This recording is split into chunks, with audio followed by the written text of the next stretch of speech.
150 years ago, the business corporation was a relatively insignificant institution. Today, it is all-pervasive.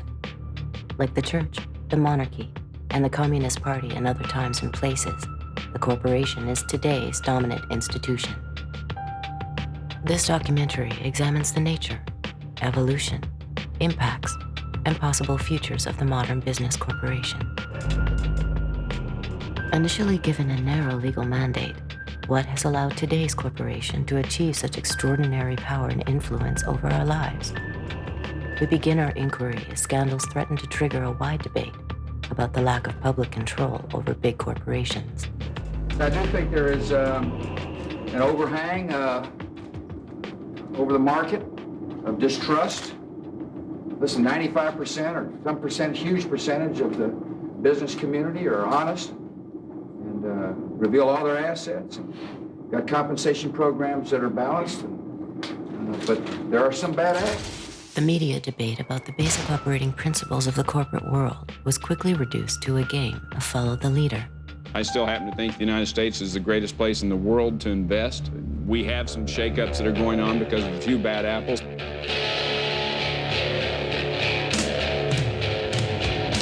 Some people call me a bad apple. Well, I may be bruised, but I still taste sweet. Some people call me a bad apple, but I may be the sweetest apple on the tree. These are not just a bunch of bad apples. This is just a few bad apples. It's not just a few bad apples. We've got to get rid of the bad apples. You can start with Tyco. Bad apples. We know all about WorldCom. Bad apples. Xerox Corporation. Bad apples. Arthur Anderson. Bad apples. Enron, obviously. Bad apples. Kmart Corporation. The fruit cart is getting a little more full. I don't think it's just a few apples, unfortunately. I think this is the worst crisis of confidence in business. What's wrong with this picture? Can't we pick a better metaphor to describe the dominant institution of our time? Through the voices of CEOs, whistleblowers, brokers, gurus and spies, insiders and outsiders, we present the corporation as a paradox, an institution that creates great wealth but causes enormous and often hidden harms.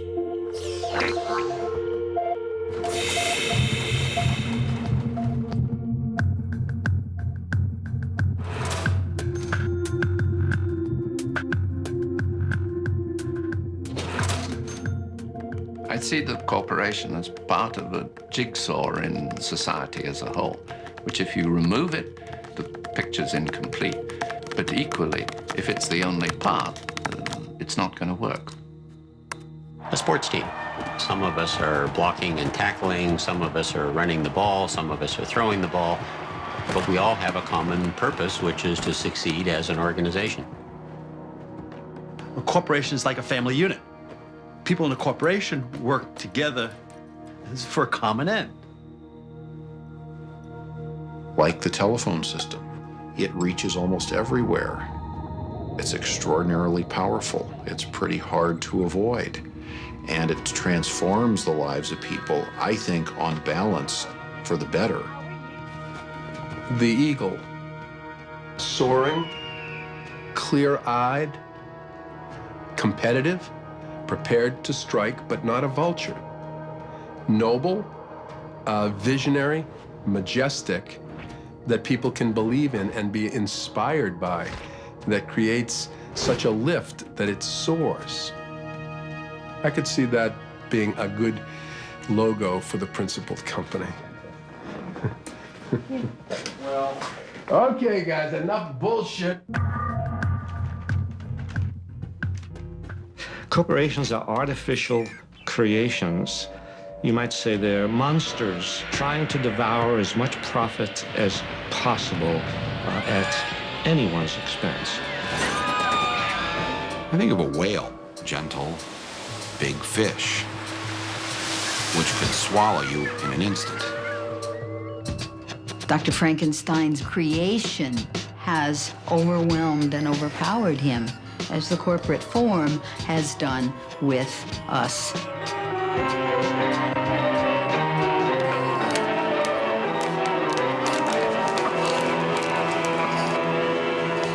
The word corporate gets attached in almost, in a pejorative sense to, and gets married with the word agenda. And one hears a lot about the corporate agenda, as though it is evil, as though it is an agenda which is trying to take over the world. Personally, I don't use the word corporation. I use the word business. I will use the word company. I'll use the words business community, because I think that is a much fairer representation than zeroing in on just this word corporation. What is a corporation? It's funny that I've taught in a business school for as long as I have without ever having been asked so pointedly to say what I think a corporation is. It is one form of business ownership. It's a group of individuals working together to serve a variety of objectives, the principal one of which is earning large, growing, sustained, legal returns for the people who own the business.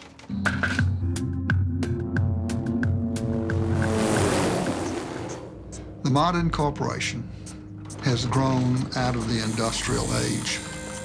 The industrial age began in 1712 when an Englishman named Thomas Newcomen invented a steam-driven pump to pump water out of the English coal mines so the English coal miners could get it more coal to mine rather than hauling buckets of water out of the mine. It was all about productivity, more coal per man hour.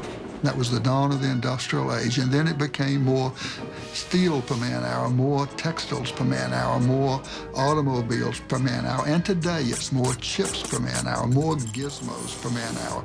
The system is basically the same, producing more sophisticated products today.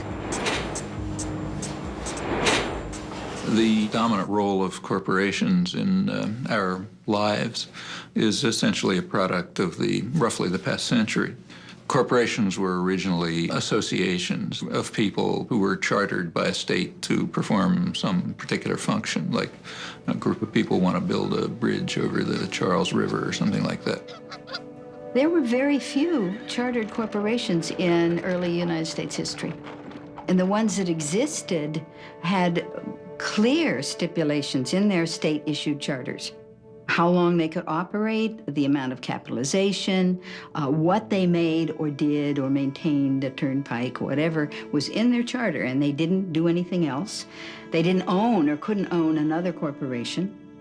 Their shareholders were liable, and so on. In both the law and the culture, the corporation was considered a subordinate entity that was a gift from the people in order to serve the public good.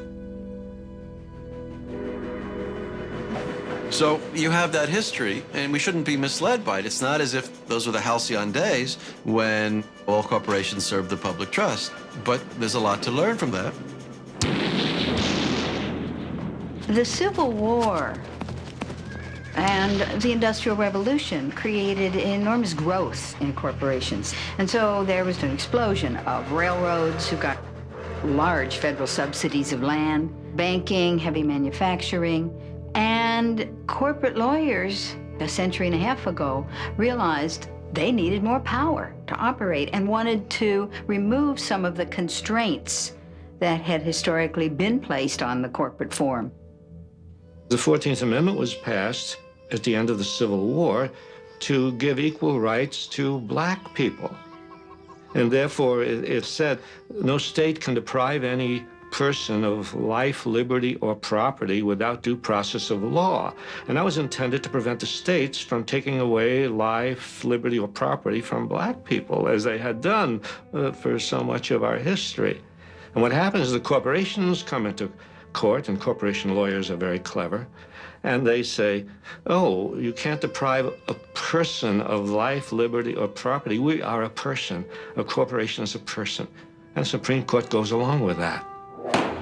And what was particularly grotesque about this was that the 14th Amendment was passed to protect newly freed slaves.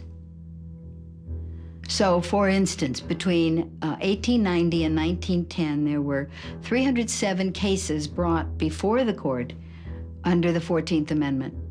288 of these brought by corporations, 19 by African Americans.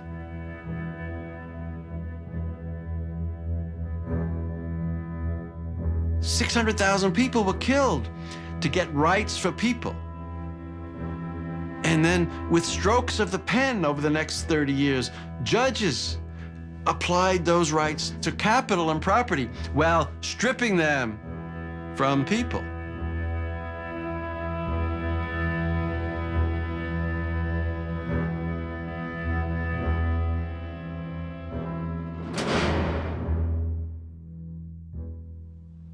Everybody makes a mistake once in a while, but I just can't be personally responsible. That's one of the weaknesses of a partnership, isn't it, Sid? Well, maybe you better incorporate the store. Incorporate? Yes. Incorporating would give you the big advantage of what you want right now. Limited liability. You start with a group of people who want to invest their money in a company. Then these people apply for a charter as a corporation. This government issues a charter to that corporation. Now that corporation operates legally as an individual person. It is not a group of people. It is under the law a legal person. Imperial Steel Incorporated has many of the legal rights of a person. It can buy and sell property. It can borrow money. It can sue in court and be sued. It carries on a business. Imperial Steel, along with thousands of other legal persons, is a part of our daily living. It is a member of our society. Having acquired the legal rights and protections of a person, the question arises, what kind of person is the corporation? Corporations were given the rights of immortal persons, but then special kinds of persons, persons who have no moral conscience. These are a special kind of persons which are designed and by law to be concerned only for their stockholders and not, say, what are sometimes called their stakeholders, like the community or the workforce or whatever. The great problem of having corporate citizens is that they aren't like the rest of us. As Baron Thurlow in England is supposed to have said, they have no soul to save and they have no body to incarcerate. I believe the mistake that a lot of people make when they think about corporations is they think, corporations are like us. General Electric is a kind old man with lots of stories. Nike. Young. Energetic. Microsoft. Aggressive. McDonald's. Young, outgoing, enthusiastic. Monsanto. Immaculately dressed. Disney. Goofy. The Body Shop. Deceptive. Very lovely. Do you know what the Body Shop is? No. They think they have feelings, they have politics, they have belief systems. They really only have one thing, the bottom line. How to make as much money as they can in any given quarter. That's it. Of course they make a profit, and it's a good thing. That's the incentive that makes capitalism work, to give us more of the things that we need. That's the incentive that other economic systems lack. People accuse us of only paying attention to the economic leg because they think that's what a business person's mindset is. It's just money. And it's not so, because we as business people know that we need to certainly address the environment, but also we need to be seen as constructive members of society. There are companies that do good for the communities. They produce services and goods that are of value to all of us, that make our lives better, and that's a good thing. The problem comes in the profit motivation here, because these people, there's no such thing as enough. And I always point out there's no organization on this planet that can neglect its economic foundation. Even someone You know, living under a banyan tree is dependent on support from someone. The economic leg has to be addressed by everyone. It's not just a business issue. But, unlike someone under a banyan tree, all publicly traded corporations have been structured through a series of legal decisions to have a peculiar and disturbing characteristic.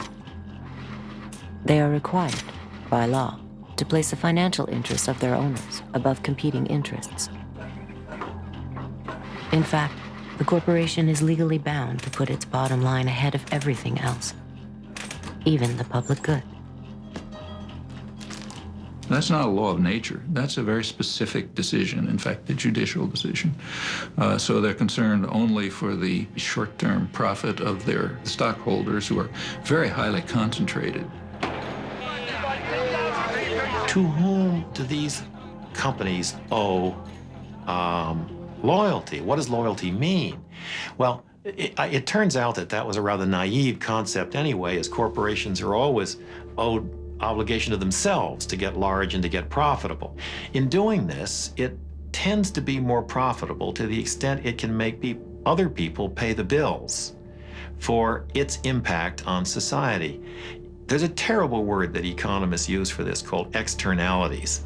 An externality is the effect of a transaction between two individuals on a third party who has not consented to or played any role in the carrying out of that transaction.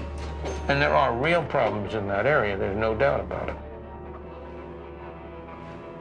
Running a business is a tough proposition.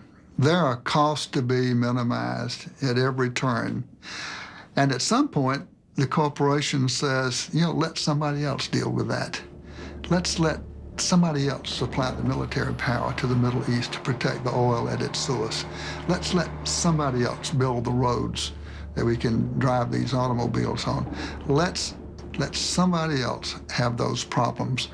And that is where externalities come from, that notion of let somebody else deal with that. I got all I can handle myself. A corporation is an externalizing machine in the same way that a shark is a killing machine. Each one is designed in a very efficient way to accomplish particular objectives. In the achievement of those objectives, there isn't any question of malevolence or of will. The enterprise has within it, and the shark has within it, those characteristics that enable it to do that for which it was designed. So the pressure's on the corporation to deliver results now and to externalize any cost that this unwary or uncaring public will allow it to externalize.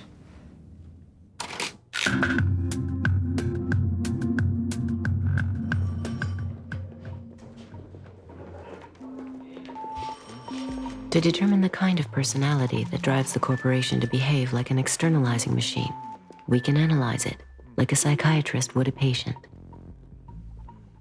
We can even formulate a diagnosis on the basis of typical case histories of harm it has inflicted on others, selected from a universe of corporate activity.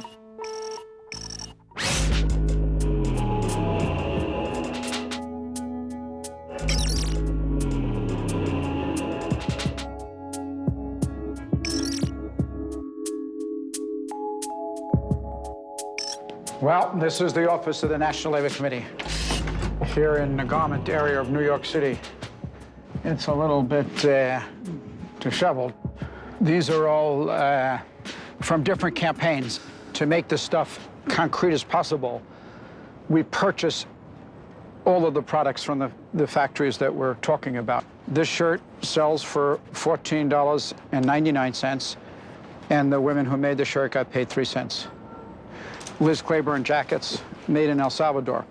The jackets are $178, and the workers were paid 74 cents for every jacket they made. Alpine car stereos, 31 cents an hour. It's not just sneakers, it's not just apparel, it's everything. We were in Honduras, and some workers, they knew the kind of work we did, and they approached us, these young workers, and they said, conditions in our factory are horrible. Will you please meet with us? And we said we would, but you can't meet in the developing world. You can't walk up to a factory with your notebook and workers come out and interview them. I mean, there's goons, there's spies, the military police. So you do everything in a clandestine manner. We're about to start the meeting, and in walk 3 guys. Very tough-looking guys. The company had found out about our meeting and sent these spies. Obviously, we didn't have the meeting, but these young girls were really bright. And as they were leaving, away from the eyesight of the spies, they started to put their hands underneath the table. And I put my palm under there, put my hand under there, and they put into my hand their pay stubs. So we'd know who they were, what they were paid, and the labels that they made in the factory, so we'd know who they worked for. And I took my hand out after everyone had left, and in the palm of my hand was the face of Kathy Lee Gifford.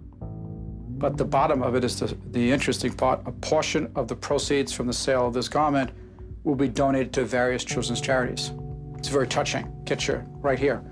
Walmart is telling you if you purchase these pants, and Kathy Lee is telling you purchase these pants, you're going to help children. The problem was the people who handed us the label were 13 years of age. Do many people have family work? Just me. You support, how many people do you support? 8 people. 8 people. And how do you do with that salary? Is it enough? ¿Alcanza? ¿Es suficiente para cuidar No. Let's look at it from a different point of view. Let's look at it from the point of view of the people in Bangladesh who are starving to death, the people in China who are starving to death, and the only thing that they have to offer to anybody that is worth anything is their low-cost labor. And in effect, what they are saying to the world is they have this big flag